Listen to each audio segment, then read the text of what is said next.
Please stand clear of the doors. Por favor, manténganse alejado de las puertas. Hey everybody, and welcome to episode number 30, season 5 of Monorail Monday. If you haven't watched before, we talk about behind the scenes stories, my past working at monorails, and also a little bit of Universal sometimes. I plan to talk a little bit about training again today, but just not quite feeling that. Thought we would talk about something else and why I left Disney. As well as why I left Universal while we're at it. So I had been working at Disney for a number of years, and it just was feeling a little bit burned out, dealing with a certain amount of guest interaction and sometimes conflict, and that kind of piles up. Crowd control, things like that. They are changing the way some things were going, and I was just kind of feeling like maybe I'd like to do something else for a while. When I initially came into Disney, my intention was go and work, whatever job they needed me to do, and then I would work my way into PR, which was sort of my background in education. And I thought, well, I'll get into Disney PR, and then if I feel like I want to leave at some point, I've worked at Disney PR. I can pretty much write my own ticket. So that's what I was thinking when I initially came. And even after I put in quite a few years, Disney has a lot of jobs open for internal transfers that they have posted all the time. There's a special procedure. They also provide some educational, or they had classes for computers. I learned DOS, and I learned a bunch of other things through some of their free classes that they had. And I had applied for a couple of not marketing, but more like public relations kind of things. And basically when I went into for the transfer interview, the last time that I did that, I got somebody who gave me a real straight answer, and that was, you'd be better off quitting, going to work PR for a dozen years at some other place, and then come back and get back into monorails or attractions or whatever and do that, and try and do that. They said basically, and this was kind of, sort of off the record, or truth, a lot of truthiness or something like that. But they basically said, yeah, you need to be related to or married to somebody who's got the connection, because there are so few openings in this area, and when they do have an opening, it's always being filled by somebody who's got some other internal connection. So that kind of threw that right in my face, and like, okay, I'm never going to get into that position here. And I was kind of wondering a little bit of, okay, how much time do I want to invest as a trainer or lead or something like that? Many of the supervisors have been around Disney forever.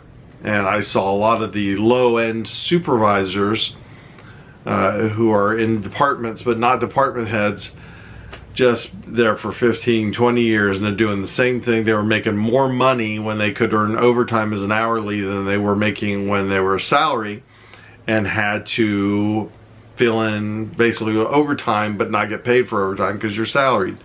I was just watching these guys, and they are sometimes backstabbing each other in order to try and gain a little better position. I thought, well, I have zero interest in playing those kind of politics, and I really don't want to work 60 hours covering a bunch of bizarre and odd times, and working endless late nights or endless crazy holidays and things like that. And I just decided maybe I'd go in another direction.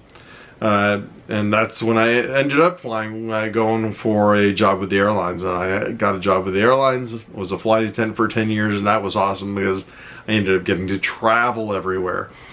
But that was kind of the impetus, a little bit of wanting to do something else and be able to travel, as well as just sort of tiring of the regular, the same kind of stuff that you're dealing with all the time, the chaos aspect of Disney. Yeah, it's cool to be there, It was a little bit more job-like back in the 90s. Now everybody's so obsessed with going there, living there, being there. Oh my gosh, the only thing I can think of is I want to be a cast member.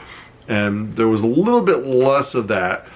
And since my background was in communication and journalism, things like that, I looked at getting back into it, but I really wasn't getting a lot of response after being out of that field for a few years.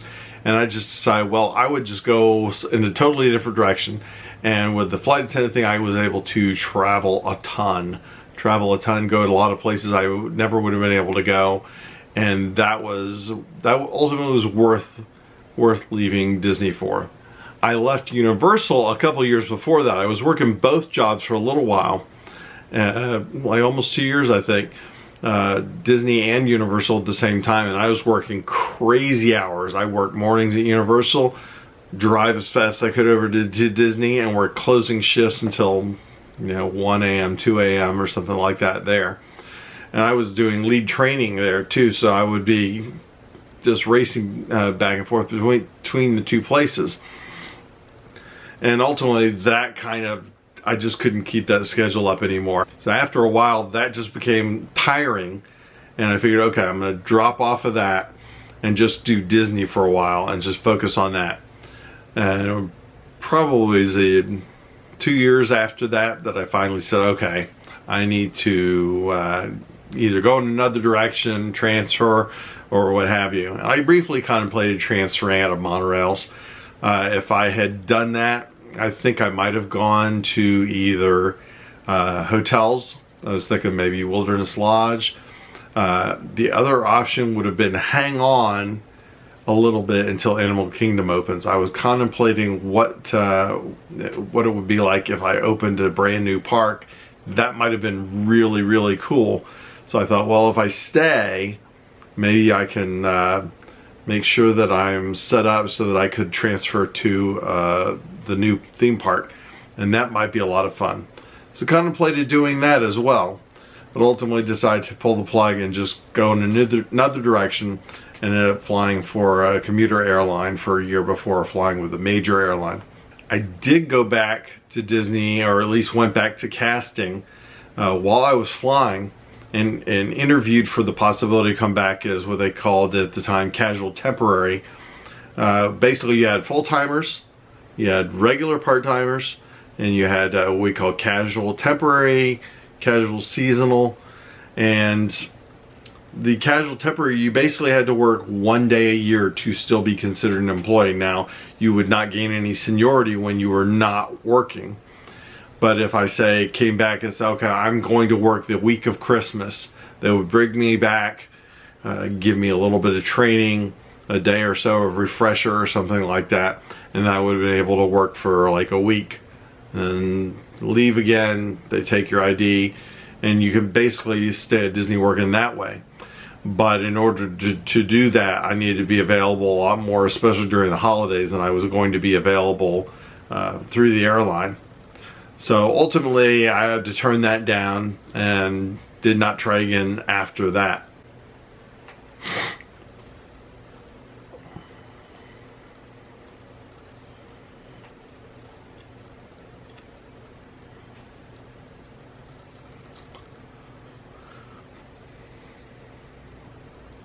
What did I miss after I left?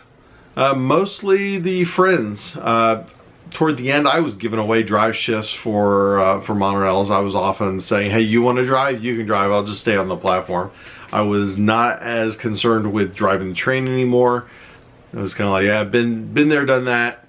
Wasn't as interested in being isolated in a cab with guests. And I was kind of happy just being on the platform a lot of days. But I really missed spending time with friends there. Some of the activities, some of the post-work gatherings, parties. At Disney, you end up with people from all over the place with all different kinds of backgrounds. There was everybody from people who just worked, say, at a grocery store or cashier or something like that, all the way up to people who are graduating with masters in engineering. And everybody in between, former MBA types, business types who have retired, former military, who are no longer in the service and are doing something with Disney. So you met all kinds of people from all kinds of different backgrounds, and I really enjoyed that. I really enjoyed that aspect of it. As far as the rides and all that kind of stuff, toward the end, I wasn't going to Disney all that much anyway. I did not want to spend my off time. I was there 5 to 6 days a week in general. I didn't want to spend my day off running around the parks, dealing with the crowds. So that, that became a little bit of a pain, having to go to the parks. Certainly everybody suddenly wants to visit. You take them to the parks, you go with friends, you hang out in the parks, and it was not as exciting for me for a while. And so after I left, I came back to visit friends a lot of times and would not necessarily go into the parks because I wasn't in that big of a hurry to get into the parks. I was just really coming back to hang out with friends and just sort of catch up and things like that. Now, after a little bit of time away, I was able to sort of come back and enjoy the parks. I still know a lot of the behind the scenes. I know why things are going on, besides the magic or other things that they're explaining. This is why we're doing this. So I know it's still, I can't get rid of that part of it, but I'm able to separate. So that's just sort of a little bit of why I ended up leaving Disney. Still very much enjoy going, although we're right now in the middle of a break. We went to Disneyland in January, but it's been 2 years, I think, since we've been to Walt Disney World. And I see people like, oh my gosh, I'm craving it. I'm just crying because I'm not at Disney today. And yeah, we haven't felt like that. There's new stuff coming that we haven't seen, and we'd like to see it at some point, but we're happy enough on a break. We've done some great trips other places. So thanks for watching. Please like, subscribe, share, tell your friends, and we'll be back next week with another Monorail Monday. Remember, kids, have a good time all the time.